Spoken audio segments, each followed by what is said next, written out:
After decades of educating our kids with such family-friendly fare as Sesame Street and Zoom and the Electric Company, now PBS wants to do it again. That's right, they want to re-educate your kids. Hey everybody, I'm Steve Green with Bill Whittle and Scott Ott, and this is Right Angle, brought to you by the members of BillWhittle.com.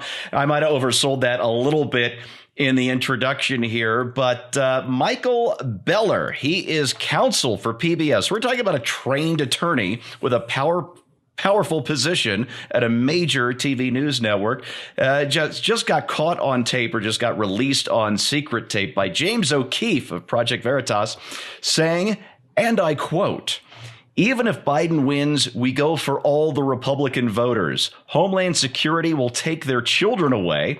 And he says, send them to, and I love this, Enlightenment camps. Bill, could he have stolen the branding any more obviously if he'd have said that the camps would have a big sign in front that said Arbeit macht awesome? I'm surprised you didn't include or O'Keefe didn't include the rest of the quote, where immediately after that he says, and I don't know why these Nazis want their guns either. That doesn't make any sense to me. Yeah. This is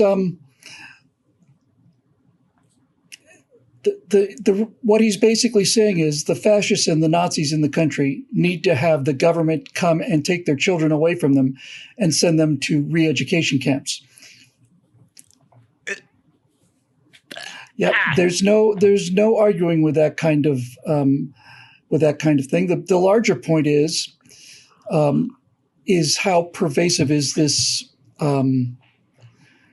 opinion.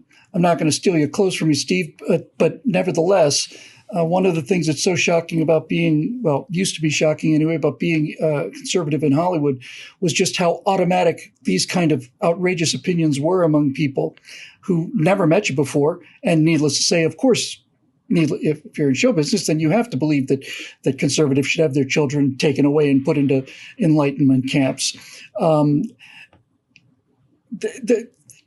When you get to this level, I can't even credit it to projection anymore. You know, I think it's a kind of almost like a mental chant, like a mantra that they must continually just keep telling themselves in order to convince themselves that they're the good guys.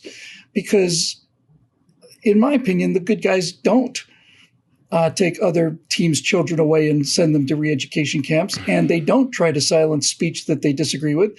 And they don't try to criminalize their political opponents. And they don't do any of these things. Because it's not what you say that makes you a good guy or a bad guy. It's what you do, but more importantly, it's what you believe. I've never heard a single conservative ever call for this kind of thing before. I hear it all the time on the part of the liberals. And it would be alarming coming from anybody, but coming from somebody that highly placed in that organization, I just find it hard to believe, frankly, that this guy would.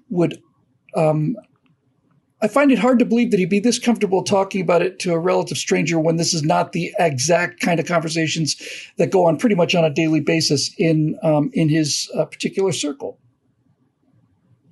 Yeah, this is the same guy who said during the same undercover video that James O'Keefe got, if Trump didn't concede, or if Biden lost the election, that he would encourage people, quote, to go to the White House and throw Molotov cocktails. There's an actual incitement to violence for you.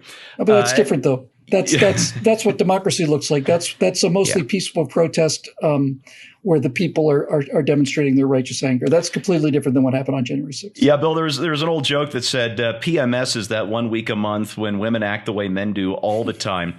And what we found out in the last week is that the one time that conservatives act like the left has acted for the last 4 years, it's an insurrection. It's really disgusting what we've seen. And Scott, this comes on the heels of a New York Times reporter who has been in a similar stew for saying similar things before, warned that conservative writer Andy Ngo, who we've talked about on this show, he goes undercover in these Antifa groups. She calls him a real threat and should be censored on Twitter. We watched as Google and Amazon and Apple essentially conspired in public to remove a competitor, up-and-coming social media site Parler, just took them off the map.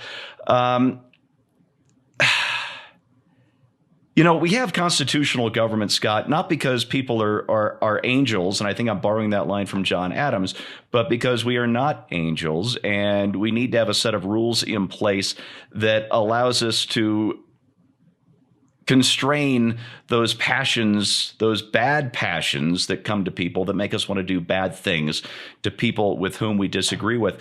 And so there's really nothing new here in the human heart, Scott, but what does seem new to me is how safe progressives feel in expressing this kind of thing, and in the case of social media, actually acting on it. Would you agree that this is kind of a drunk with power moment for the left? Yeah, I mean, he's definitely somewhere on that spectrum, not being able to pick up on social cues when you're in a conversation. And we've all met people like this who start talking in ways that we're completely not on board with, but they assume that we would be on board with. They just have, in their little world inside their heads, they think that, gee, that's how everybody is. And of course, you'd want to talk about that. And it's always awkward for the person who isn't, for me, who just wants to back away and go, whoa, whoa, whoa. I don't know what I said or did that led you to believe that it was okay to say that to me, but get the heck out of here. Yes. What I find is interesting is the idea that we are going to take all the children and send them to re-enlightenment camps. He's just decades late with the idea of publicly funded kindergarten. So I don't know why this is such a new idea for him. It's like, well, yeah, the federal and state governments have been in control of the curriculum in our educational system, the public educational system anyway, for many, many years. And in many ways, the public school system has been trying to serve that role of guiding children to where their parents wist not that they would go. And so I remember when I worked in the administrative building of a school district, it was being expressed more than one time by administrators that this would be a perfectly good school district if it wasn't for all the parents, because it seemed like everything they were doing was to try to overcome the inertia caused by parental leadership of their own children. I have a weird view on the whole Parler and everything else view. I've basically got the same kind of view that I would have with the Christian-owned bakery who said that they didn't want to make a gay wedding cake. You don't have to do business with anybody you don't want to. And I don't really care. And I don't care if you're a hypocrite about it. If the right is not able to muster its own system of a place where they can host websites or they can run interactive social media kinds of things, well, shame on us. They should be able to come up with a way to do that. In fact, the most recent news I heard before we recorded this was that, in fact, Parler did find somebody who would host their app and their whole system. So I really don't look at it the way most people do. If Amazon wants to cut them off, fine. If Twitter wants to ban somebody, fine. I don't care.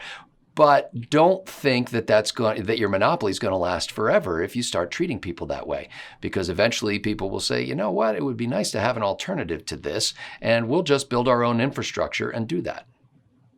Scott, can I add one thing just based on what Scott just said? It's entirely possible, I realize now, that if this plan were to actually go through and the left were to use Homeland Security to take our children away to Enlightenment camps, there's a fairly good chance, certainly a non-trivial chance, that at those Enlightenment camps, they get considerably less left-wing indoctrination than they would in the public school system. Scott, let me give you kind of a follow-up. There's a quote that's been attributed to Einstein. It's probably not apocryphal. Einstein, who said that the most powerful force in the universe is compound interest. I would argue that the most powerful force in the universe is the network effect. And once it's established, it's very hard to unestablish. And Facebook didn't start off censoring users, censoring groups, censoring entire movements. Twitter didn't start doing those things. What they did was they got their network effects in first, and now they're using their ability to censor to lock in their network effects even further, leaving people nowhere to go. It's quite one thing, wouldn't you say, to get kicked off of a small platform and go over to a rival small platform than it is to get kicked off of a platform that has billions of users onto another platform that has a few million users and has difficulty finding a web host. Yeah, I agree with that. And I don't think that it's easy to create an alternative to this. I just don't think that there's anything that's too big to fail. Ultimately, people will make the decision about where they want to be. And, frankly, if you are a person who believes that you are being monetized and abused by one of these social media platforms, well, then check out and go somewhere else. And if you're a businessman who thinks that it's a great crime against humanity that Amazon Web Services will no longer host Parler, well, then put together a network of investors and provide a platform for that in a way that is profitable so that this entity can survive. I've gotten a bit weary over the years of what I perceive to be a kind of a crybaby nature on the right. And frankly, it's not just on the right, but I only care about the conservatives, okay? So I've gotten frustrated with, people basically sitting around whining, say, well, they own the news media, they own the entertainment business, they own the social media, as if there were some structural impediment to us putting in the hard work and the years of effort and the millions of dollars that it takes to develop these kinds of things. If the left can do it, the right can do it. The only thing lacking is the will to do so and the persistence to keep doing it when it's difficult. The only flaw in your logic there is the left didn't do it. They crept in and took over what was already established and then proceeded to corrupt the ever-living crap out of it. And we watched and enjoyed it. Yes, we did. Yes, we did. And, I was not just saying about Hollywood there, but our federal government as well. There's a moment of great human weakness. And it is when you are at your most strong, seemingly your most strong. Right now, the National Democrats appear to be just drunk with power. They've taken the White House. They've got both sides of Congress. They are threatening to pack the Supreme Court. You have Democrats in Congress threatening to write legislation that would outlaw Trump rallies as domestic terrorism. This is when you got to step back and understand your limitations. You can only push tens of millions, maybe 100 million Americans or more so far before you actually tear the country apart. And the Democrats need to take a moment. They need to show some wisdom. They need to understand the limits of their power. Are they going to keep pushing, or are they going to show a little wisdom, step back and say, if we're going to do this unity thing, if we mean this unity thing, what can we do to stop alienating tens of millions or 100 million Americans? Will they show any wisdom? Well, I guess we're about to find out.